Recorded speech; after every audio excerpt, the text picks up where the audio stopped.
you look at your bank account, for example, and you don't like the number that's in there, it's a sum of your decisions you've made throughout the last 90 days. So at some point in time, you have to be confident enough in yourself to say, you know what? I am going to change things every day moving forward for the next 90 days. Before we get into the episode, I was looking at the analytics for the last 28 days on this podcast. 96.9% of you guys are not subscribed. So here's my one favor that I ask from you. If you want to see the biggest guests, the best guests, with the most inspirational stories and actionable advice, come on the podcast. Let's get those subscribers up. Please give the channel a subscribe. And to be honest, the mind shift change came when I started catching mice when I was sleeping on the floor in my daughter's mom's house. And it was because we were on Section 8 and it was like all these different situations. And I'm sitting here like, man, like I cannot keep doing this. Like there's something your body and your mind goes through when you're going through these certain things. And it depends on the individual, what you do after you go through it after a certain amount of times. And at some point, you know, I started blaming everybody else for what was going on. Oh, my mom kicked me out, so it's her fault that I have to even catch these mice. And oh man, why is my car doing this? You know what? It's this fault. And I started blaming everything. And there was just this one day, like I was sitting with my daughter. We were watching some movie. I think it's Encanto or something like that. Sitting there watching a movie, and I'm just like, every time I blame somebody, I'm giving somebody else power over me. And I started looking within, and I was like, all of this stuff is my fault. Like everything's my fault. And I got down on myself for a period of time. But I think what happens is it was building resilience. Like sometimes when you're self-aware and you're very self-aware, you can kind of look at things that you know you've done wrong and try to lie to yourself. But what I did was I was like, you know what? There's no more lying to myself. The only person I need to be honest with is myself. And that's the only way I'll be able to speak truth when I come on to these podcasts or I do a YouTube video or I speak to other individuals who look up to me. I have to be truthful and I have to be pure with my intentions. So I was like, you know what? Everything's my fault.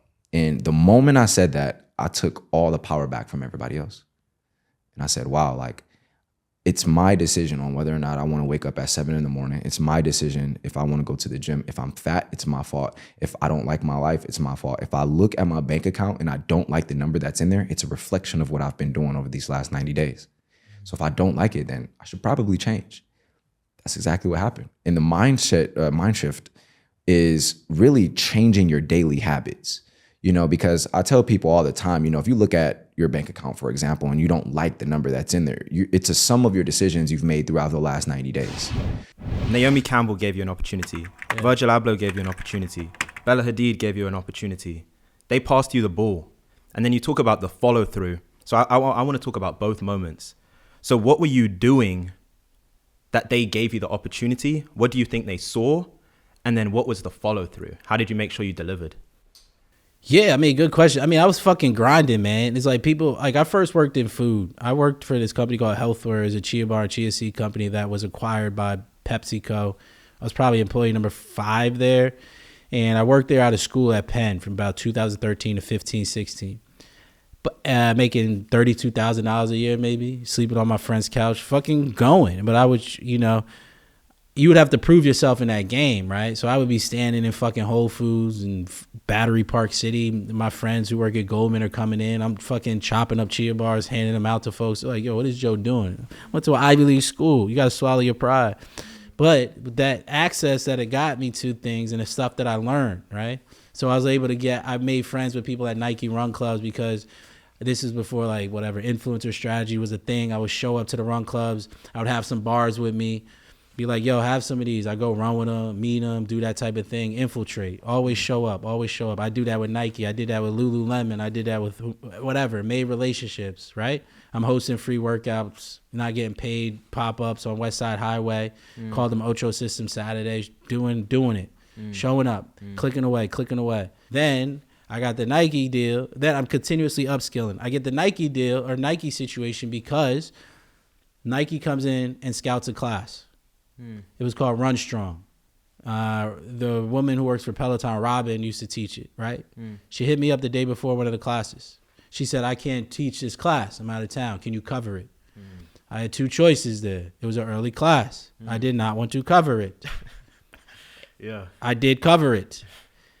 I may have been a little late, but whatever. I was there. 6:30, 7 a.m. Show up. I'm like, whatever. Let's do this. You got two choices. You know, you could be an asshole. It's early. You're annoyed. You're not gonna give a good class. You'll just get through it. But I'm like, I'm here. I'm gonna give a good experience. The people who were in that class that day happened to work for Nike. I had no idea they were there until they came up to me after the class. And they said, Joe, we think you would be a good fit for this. Do you want to, we're building out this program called 45 Grand. We love you to be a part of it. I'm like, hell yeah. Sure. But guess what? I showed up, right? Then there's a whole other story about this, but essentially Nike didn't follow up with me until randomly one day. I get a call like 3 months later after this. They're like, Joe, we're hosting trainer auditions at the office. Can you come in? I had a choice. I had to catch a train in 2 hours to go to Boston. I had to give a talk and to lead with some workouts up there. I was like, I don't think I can make it. They were like, all right, you could do it when you come back. Get a call about 15 minutes later. They told me today's the only day you could do it. Are you going to come in or not? And I had to go in. I had no prep. No prep. Show up to the office. The woman comes out, Erin, God bless her soul. She said, Joe, I saw you weren't, and this is why people always got to vouch for you. She said, Joe, I saw you weren't on the list. I thought you'd be great for this. I wanted you here.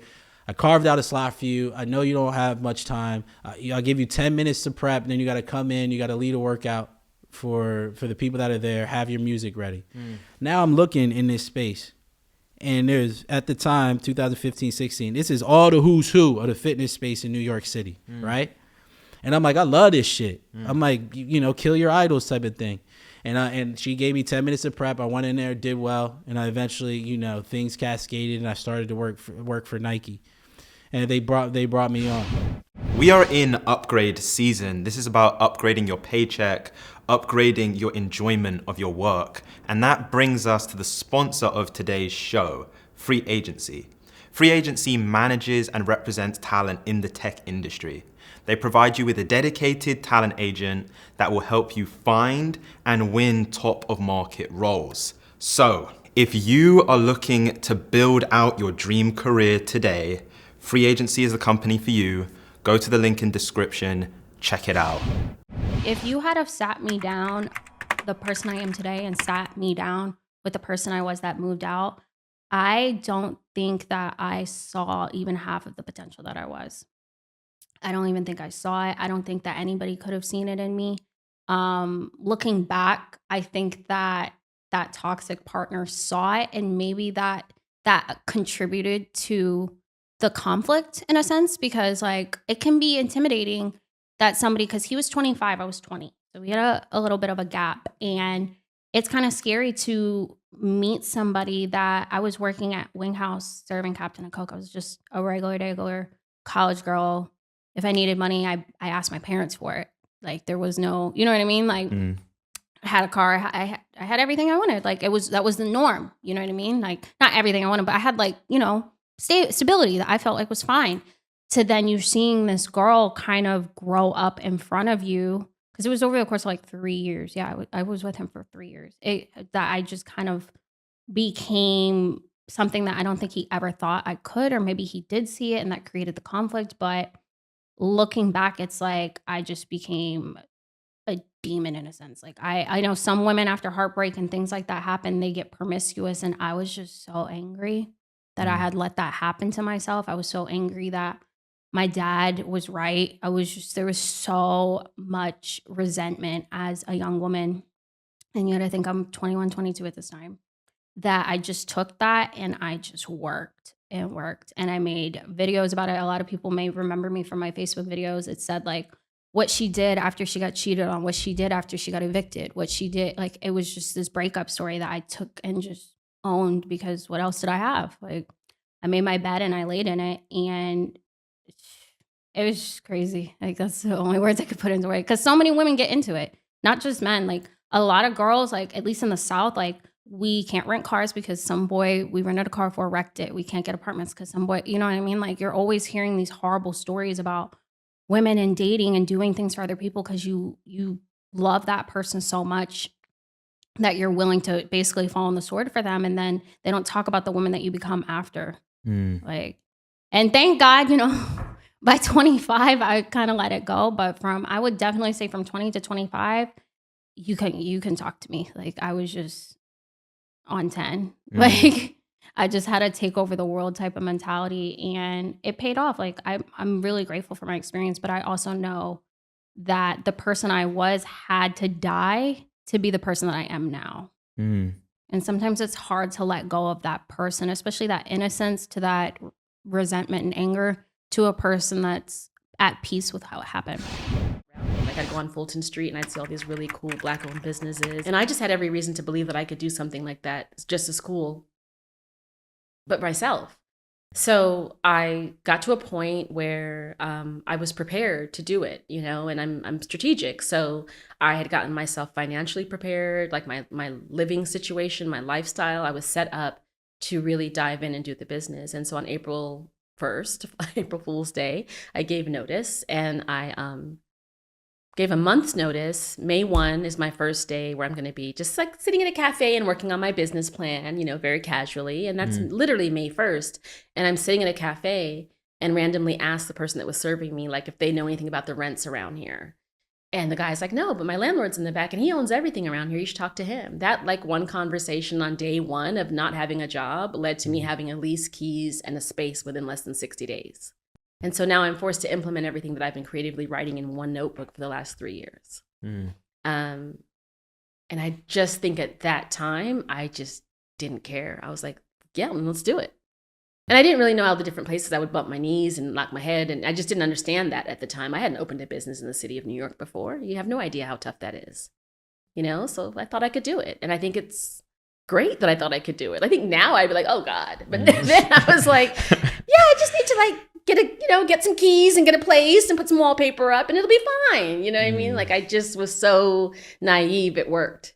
And I've always had good ideas. I've always had great ideas about marketing things. I've always loved before I even knew what marketing was, I've always loved in my mind showing off things that I love. If it's this glass of water, I'll sell you a gallon of it. Like, that's just what it is. Yeah.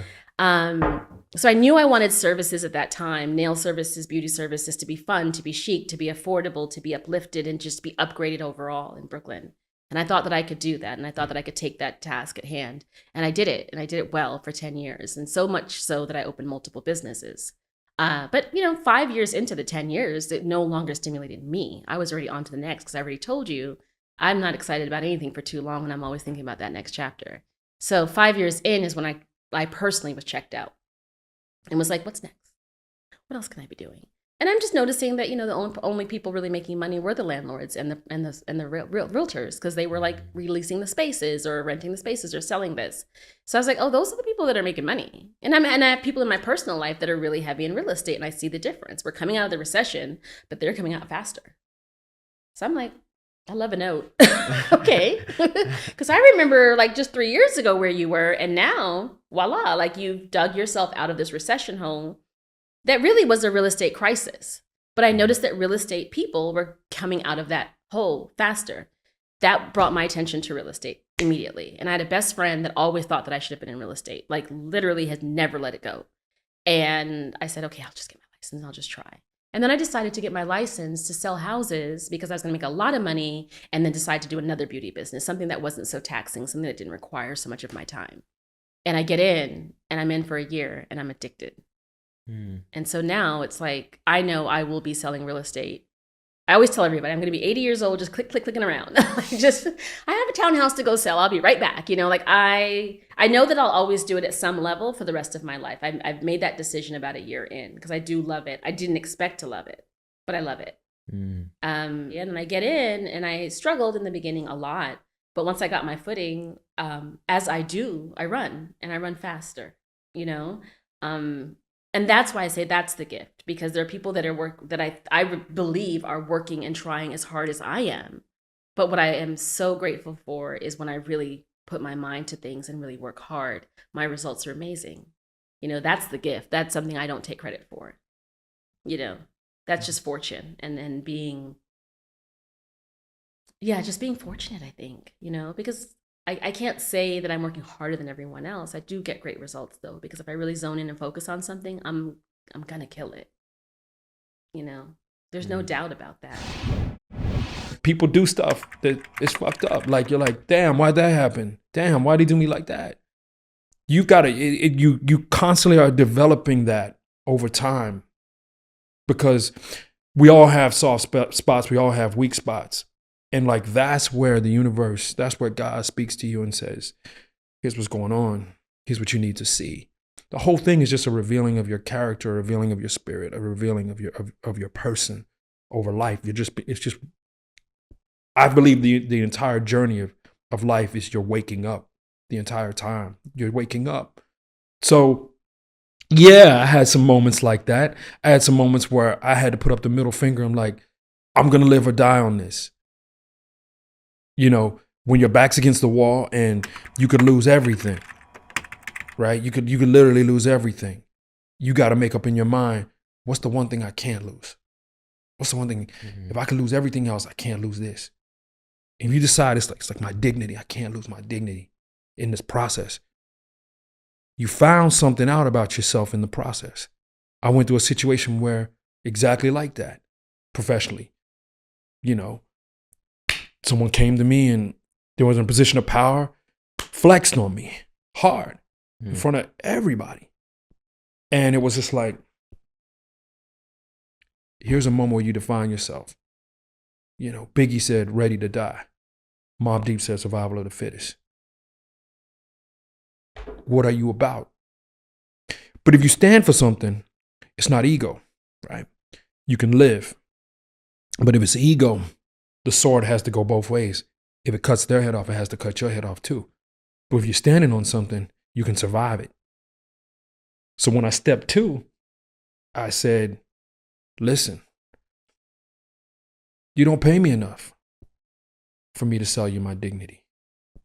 So I'm not in a position now to be successful with my coworkers because of the way you just talked to me in front of them. And so there's no way I can be successful here now. So if you wanted me to be successful here now, you just ended my career. So we might as well just pack a box and let's dip now, because I'm not selling you my dignity. And in that moment, the person looked at me and was like, I respect your principles. And I get you now. And they learned something about me because it was conflict. You see what I'm saying? That conflict is a diagnostic. So that conflict came about, that tension. They learned something about me. I learned something about me. That bred trust. The person backed up. My bad. I see what you're saying. Because it was about the business. It's like you trying to build an environment where everybody trusts each other, and then you undercut someone you're in power over in front of everybody else. Now you've told everybody in the organization that the way to succeed here is to cut each other down to show that you're the most powerful person. That's the culture. And so you're gonna insert that cultural code into the business. You're gonna ruin the business, right? So when I put it in those terms, he was like, I understand the business, and I understand you, and I understand where you're coming from. And now I respect you. And the entire thing flipped around, and me and that person were just great terms after that.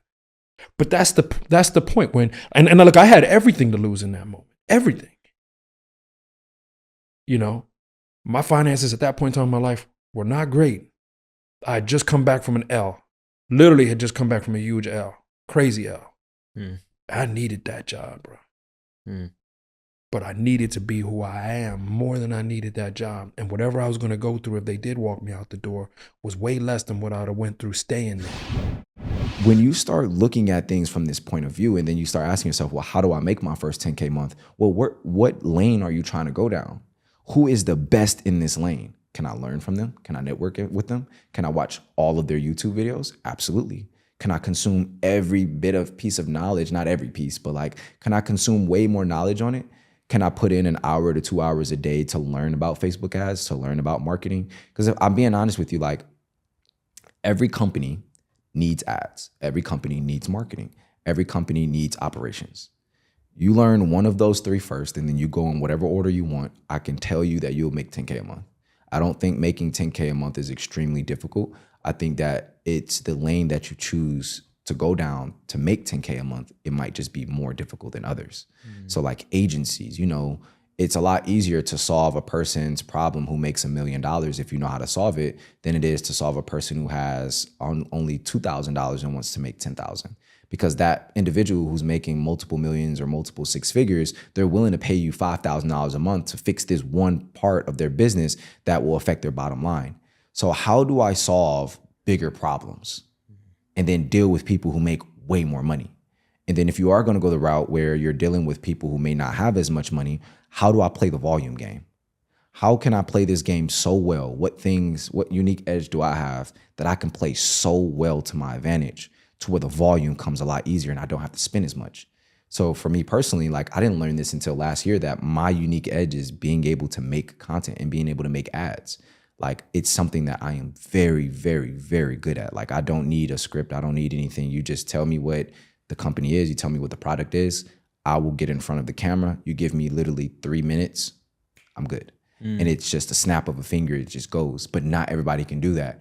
And I didn't realize that until my content team told me. It's like, you know, bro, you really can sit down in front of a camera and talk forever. Yeah. And I'm like, yeah, it just comes natural. And they're like, you know, that's not for everybody. You know, everybody can't do that. Everybody can't market or find the best 3 key components to talk about and then systematically say it in order and then make sure you still have the call to action in the 60-second time frame. Not everybody can do that. And I never thought about it from that point of view. So it's just like for the individuals who are watching, you have to take some time out to learn who you are, learn the things that you're amazing at. I was always the only Black girl in the room, you know, always the only Black person in the building. And that's just because of how I grew up in an environment in Arizona, in the Valley, where like the minorities were just such a few, you know, just a speckle here and there. At that time, probably still now, I'm not sure. And I think what I did at that time was to really pay close attention to what everyone else was doing so that I could fade into the background a little bit and like not always feel so other, not always feel so different. Right? So you're just paying attention to more. You're paying attention to everything. Like I know where every camera is in this room. Like those are the things I take in. So I think that's where it came from. I think it came from a really insecure space, honestly, like just caring more, being more particular, trying harder, working harder, and then just growing up in an environment where I grew up in a single family home. Like my mom was taking care of me and my sister and doing a really great job to do that. I never felt like we grew up with less because we grew up in a single family home, but I'm very aware of what it took to create that for us and that reality, right? That hard work, that drive. I saw someone get up every day and run that same schedule every single day. Like I could time the time that my mom would come into my room, turn on my light and say, rise and shine. It was exactly 7:05 in the morning, right? And that went on for years. So you see that hustle, you see that spirit of someone. And I think I was just being trained on how to have that discipline. And then also just really trying to figure out how to conform and fit into this environment being so different. And you only can do that by figuring out what everyone else is doing. So you're watching everything. So it creates this space where your brain is just overactive all the time, you know, but now I think it's my absolute special gift. I think it's something that is great about me because I can be doing multiple things at one time and paying attention to small details in all of those spaces at the same time. And I want more out of most things than I think my peers do. Like I want more out of this podcast than your other interviewers got. You know, I want more out of my work. I want my brand to do more. I want my business to do more. I want to stand out above and beyond. It's like I'm making up for all of that time that I was trying to do this. It's like now I want to do this. And I think that they're linked because as you grow up, you just start to realize like, oh, wait, I can use this. You know, and that's what I've learned how to do is I've tried to use all those quirks about my personality because there are a lot of them. And I've tried to use all of them to benefit me in my life. And it's crazy you say that because I always feel like people that can't explain what they do in like simple terms don't really know what they're doing. You know what I mean? Like I'm able to really explain e-commerce and how to sell online in like 3 steps. Like I make it very cut and dry. Like make the account, hit bestsellers, just list the top 3, add 10 to 15%, call it a day. Like, don't overthink it. Like, there's no point. Like, oh, it's going to sell. If it doesn't sell, you didn't even buy it. And the account costs no money. So where can you go from here? The only place you can go is up. So, and once you get that first sale, you get that feeling of like, it does work. Because that's all I needed was like that first sale of like, wow, this works. Because it gives you that confidence in a sense. So is it drop shipping or are you buying the products? No, so it's retail arbitration. Okay. Retail arbitration is using USA big box retailers to sell on another major retailer site in the US. So it's all US based. So you don't have to worry about it. And because all of these retailers are now offering free shipping, free this, free that, it makes it super easy because we're in an era of convenience.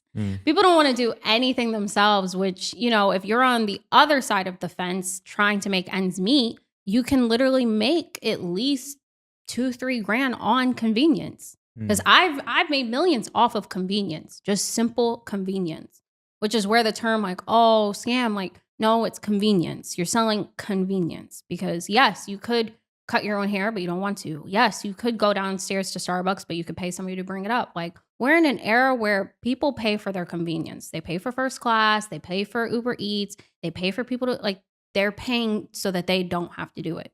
So why not exploit that for yourself, especially if you have a family to feed? Like, are you really concerned about somebody paying an extra $10 because they were too lazy to deal fine? The saddest day should be when you complete your goal. That should be the saddest day. If you love it, what it's doing to you, what it's doing for you, it should make you emotional because once you've been through a few processes, you miss it. You miss what was happening in those hard days. Even though they were hard, that was life.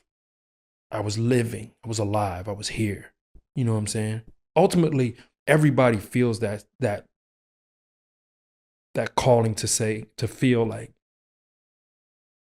is there anybody going to know I was here, that I lived, that I did something, that I mattered, right? My work, my life, my family, my ideas, you know, my hopes, my dreams, did I matter? This is what goes on in people's minds when they're living their life. Sometimes people, they determine in their mind, maybe I don't matter. I'm just going to live it out. I'm just going to drag it out, which is the ultimate shame because you've already died at that moment, right? And you're living a zombie life. But I will say this too. I'm very, very glad that we didn't talk about term sheets and writing code and AI and blockchain and venture capital and music and culture and all those things. We always talk about those things. This was really like real life shit. Okay, before we get out of here, I had to give you guys one last gem. The sponsor of today's show, Free Agency. Free Agency helps you find and win top of market roles. Here's how they do it. They are your career quarterback. They provide you with a dedicated talent agent. They understand you and your career goals. They will find you interviews at top firms and make sure you secure a top of market salary. So if you're looking to take your career to the next level, Free Agency is the place for you. Go to the link in the description for more information.